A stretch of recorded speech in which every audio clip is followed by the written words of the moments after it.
शेख बिरकियल ॻोठ नबी बेज लाशारी खां अयाद अली लाशारी तख़लीक़ बयान कई आहे। शाल तुंहिंजा कजल बिना नेण ॻोड़नि जी दोस्तीअ खां दूर रहनि। शाल तुंहिंजा कजल बिना नेण ॻोड़नि जी दोस्तीअ खां दूर रहनि। सोचां थो ही कहिड़ो प्यार आहे जंहिं में रुॻो आऊं तड़पी रहियो आहियां। हिक तरफ़ी मोहबत में रुॻो ख़त लिखी रहियो आहियां। तुंहिंजे रद्द अमल जी बि ख़बर न अथमि। तूं मुंहिंजे ख़तनि जे बारे में बि अलाए छा सोचींदी हूंदीअ।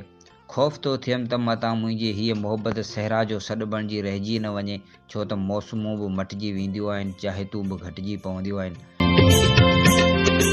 ऐं दिलबरनि जा बि दंग हूंदा आहिनि। प्यार जी बि का पुॼाणी हूंदी आहे, नेठि त ख़वाबनि जो बि अंत अची वेंदो आहे, ऐं वास्तनि जी वाट बि आख़िरकार खुटी पवंदी आहे। जिते ज़िंदगी जो बि को एतबार कोन्हे, उते मुसाफ़िर मोहबतूं कीअं सदाईं साॻी रही सघंदियूं। मूं तोसां प्यार कयो आहे, उहा का वॾी ॻाल्हि नाहे। दुनिया में लखें करोड़े माण्हू हूंदा जेके कंहिं न कंहिं सां प्यार कंदा हूंदा, पर अजीब ॻाल्हि इहा आहे जो आऊं तोसां अहिड़ो प्यार करियां थो जंहिंजी का बि तशरीह नाहे। छा इहा अनोखी ॻाल्हि नाहे? जीअं कंहिं बाग़ मां हेठोलियूं हवाऊं अंब छाणींदियूं आहिनि त उहा बसि आम ॻाल्हि हूंदी आहे, पर जॾहिं कोई बिना इजाज़त जे उन लामुन खे लोॾे अंब पटे फ़रार थी वेंदो आहे त उहा ॻाल्हि अहम वाक़ियो थी पवंदी आहे। राति जी ख़ामोशीअ में सॼी राति कुता भौंकंदा आहिनि, को बि ख़ासि ध्यानु नाहे ॾींदो, पर साॻी कुता छिता थी कंहिंखे ॾाढ़ींदा आहिनि त उहा ॻाल्हि अहम थी पवंदी आहे। हफ़्तनि महीननि ऐं सालनि जो लेखो करणु वेही रहिजे त अलाए केतिरा खटा मिठा गिरा पाण खाई वेंदा आहियूं। उन्हनि जो तेजाज़ ॻाणे खां मथां हूंदो आहे। साॻी तरह केरु कंहिं खां विछड़ी वञे थो, उहा का वॾी ॻाल्हि नाहे, पर विछड़ी वञण खां पोइ कंहिंखे विसारे छॾे थो, उहा बिन्हे वॾी वार्ता बणिजो पवे।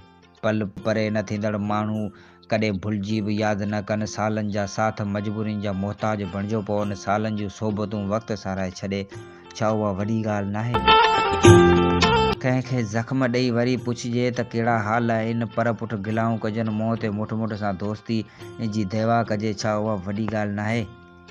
वाइदा विसरी वेंदा आहिनि, प्यार विसरी वेंदा आहिनि, एहसान विसरी वेंदा आहिनि, उहे अखियूं विसरी वेंदियूं आहिनि जिन जा लुड़क कॾहिं हथनि सां उगबा आहिनि, उहे चप विसरी वेंदा आहिनि जिन मां छणंदड़ ॻाल्हियूं गुलनि जूं मौसमूं लॻंदियूं आहिनि, उहे आङरियूं बि विसरी वेंदियूं आहिनि जिन मां लाहे ॾिनल टके जा छलड़ा गॾु कॾहिं लखनि जी सुखड़ी सम्झबा आहिनि। बसि इंसानु आहे ई बेवफ़ा, पंहिंजे मालिक खे बि विसारे वेही थो रहे। सुरनि नातनि ऐं बेउनवान रिश्तनि खे विसारणु भला कहिड़ी वॾी ॻाल्हि आहे?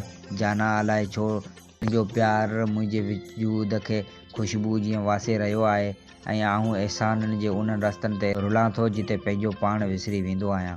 कॾहिं पंहिंजो पाण सां ॻाल्हायां थो ऐं कॾहिं वरी भोगना जे अजाइब घर में दर्द आशाने जा अनोखा तजुर्बा करियां थो। जॾहिं दर्द दिलि मथां अची वेंदा आहिनि ऐं ख़्वाबनि जा शेर उजड़णु लॻंदा आहिनि त हसरतूं मेले में विञाइजी वियल बहिराड़ी जे ॿार जीअं रोणारकियूं थी पवंदियूं आहिनि।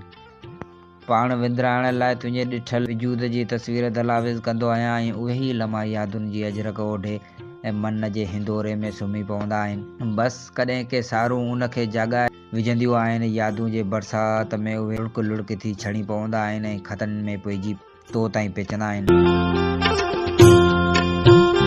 लिखियमि तो ॾे लिफ़ाफ़े में ॻुझियूं ॻाल्हियूं हुयूं के के, लिखियमि तो ॾे लिफ़ाफ़े में ॻुझियूं ॻाल्हियूं हुयूं के के, लिखियमि सारे समूरियूं अञा रोईंदे रहियूं के के।